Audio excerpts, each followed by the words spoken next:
Sino ang nagsabi ng salawikain na ang hindi marunong magmahal sa sariling wika ay daig pa sa bilasang isda? Ma'am? Uy, dali-dali naman yan eh. Si Berta nagtitinda ng isda sa palengke. Anong pangalan mo? Jose Rizal. Niloloko mo ba ako? No, ma'am. Si Aling Berta na nagtitinda ng isda sa palengke ang nagsabi sa akin na si Jose Rizal ang nagsabi niyan.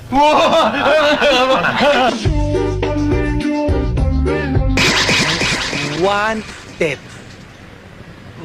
Maintenance. Mali. Tama. And messenger. Mali. Tama na naman, tay. Yeah, akin na lang yan. Oh, to. Cellphone? Uy, akin na lang yan. Totoo. Hindi relo. Hi! Uy, si Crush. Pwedeng... Sabay ka? Tara! Actually, pwedeng akin na lang yung fita. Share mo na lahat, pero pagdating sa fita, Ibang usapan na!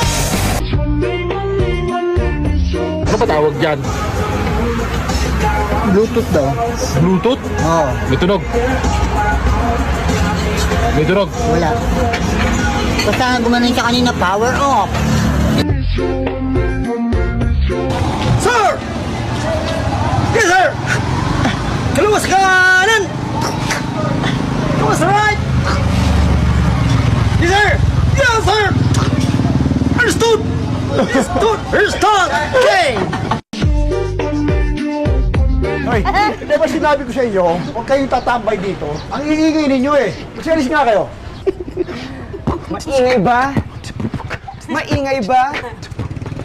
Maingay ba? Yan tuloy, nagising si Lolo. Ubus na nga buhok mo, mainit pa yung ulo. Lumipat na sa kilikili mo yung mga kuto. Kasi amoy gato puti na yung bulbul mo. Kaya umuwi na po kayo sa inyo. O di kaya tara, hatid kita sa sementeryo. Ay, ang walang paggalang sa nakatatanda. Isang marka ng tarantadong bata. Kaya kung akala mo, cool kang makata, mag-practice ka muna. Supot kang binata. Alis!